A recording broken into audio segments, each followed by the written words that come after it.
ईश्वर तू दयालु है, मुझ पर दया कर। तू दया सागर है, मेरा अपराध क्षमा कर। मेरी दुष्टता पूर्ण रूप से धो डाल, मुझ पापी को शुद्ध कर। मैं अपना अपराध स्वीकार करता हूं, मेरा पाप निरंतर मेरे सामने है। मैंने तेरे विरुद्ध पाप किया है, मैंने वही किया जो तेरी दृष्टि में बुरा है। इसलिए तेरा निर्णय सही और तेरी दंडाज्ञा न्याय संगत है। मैं तो जन्म से ही अपराधी, अपनी माता के गर्भ से ही पापी हूं। तू हृदय की सच्चाई से प्रसन्न होता है, मेरे अंतकरण को ज्ञान की बातें सिखा। मुझ पर जूफा से जल छिड़क दे और मैं शुद्ध हो जाऊंगा। मुझे धो और मैं हिम से भी अधिक स्वच्छ हो जाऊंगा। मुझे आनंद और उल्लास का संदेश सुना और तुझसे रौंदी हुई हड्डियां फिर खिल उठेगी।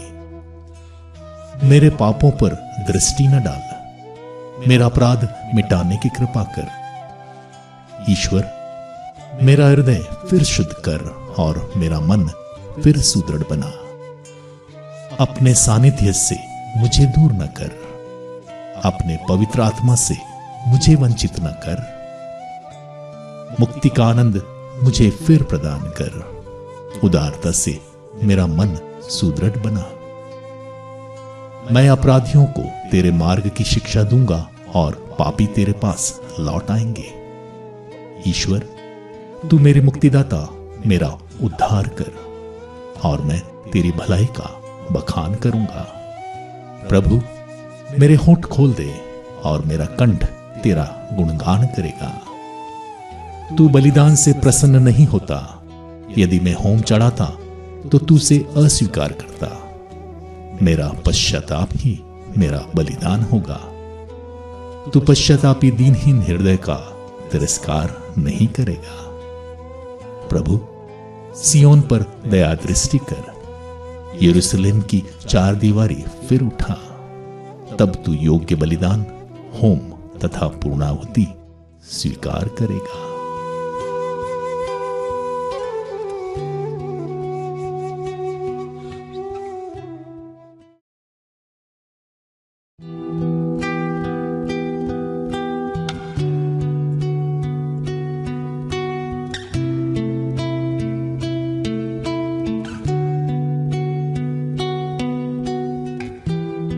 विधर्मी अत्याचारी, तुम अपनी दुष्टता की डींग क्यों मारते हो? तुम दिन भर षड्यंत्र रचते हो। कपटी, तुम्हारी जीभ तेज उस्तरे जैसी है। तुमको भलाई की अपेक्षा बुराई और सत्य की अपेक्षा झूठ अधिक प्रिय है। कपटी जीवा, हर विनाशकारी बात तुमको प्रिय है, इसलिए ईश्वर सदा के लिए तुम्हारा विनाश करेगा। वह तुमको तुम्हारे तंबू के भीतर से छीन लेगा। वह जीवन लोक से तुम्हारा उन्मूलन करेगा। धर्मी देखेंगे और दंग रह जाएंगे। वे यह कहते हुए इसका उपहास करेंगे, इस मनुष्य को देखो, इसने ईश्वर को अपना आश्रय नहीं बनाया था। इसे अपनी अपार संपत्ति का भरोसा था और यह अपने कुकर्मों की डींग मारता था। किंतु मैं जैतून के हरे भरे पेड़ों की तरह ईश्वर के घर में लगा हुआ हूं। मैं प्रभु की सत्य प्रतिज्ञता का सदा सर्वदा भरोसा करता हूं। यह कार्य तेरा ही है, इसलिए मैं सदा तेरी स्तुति करूंगा और तेरे भक्तों की मंडली में तेरे नाम की भलाई का बखान करूंगा।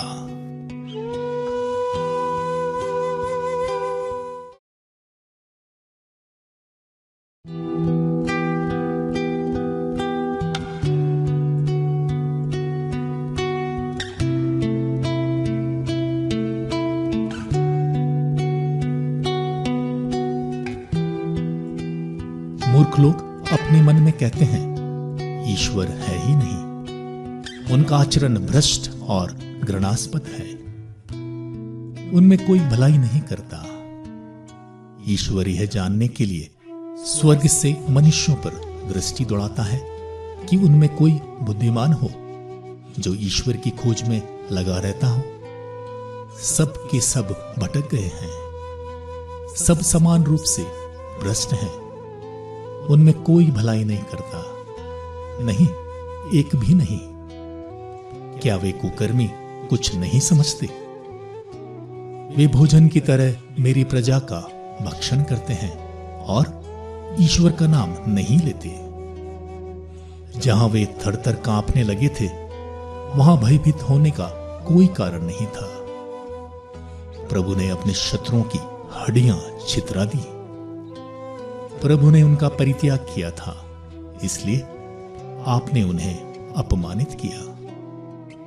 कौन सिय्योन पर से इज़राइल का उद्धार करेगा? जब प्रभु अपनी प्रजा के निर्वासितों को लौटा लाएगा, तब याकूब उल्लासित होगा और इज़राइल आनंद मनाएगा।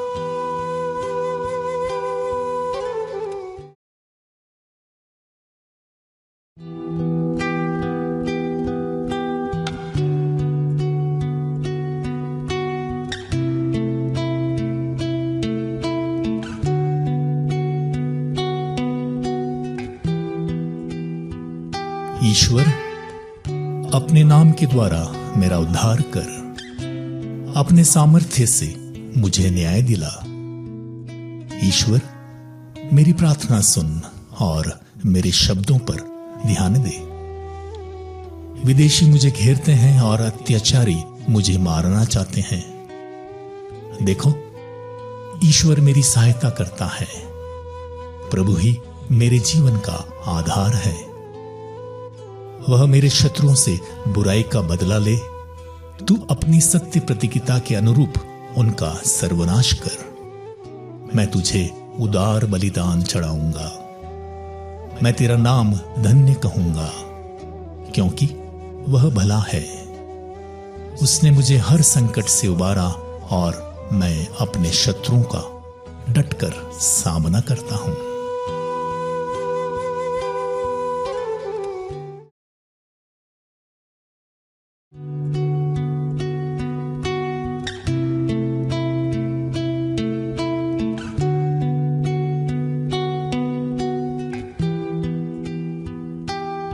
ईश्वर, मेरी प्रार्थना पर ध्यान दे।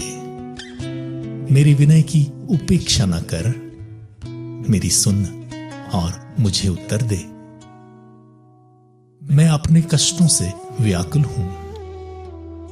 शत्रु के कोलाहल और विधर्मी की अत्याचार के कारण मैं विलाप करता हूं, क्योंकि वे मेरे विरुद्ध षड्यंत्र रचते हैं और क्रोध में मुझ पर अत्याचार करते हैं।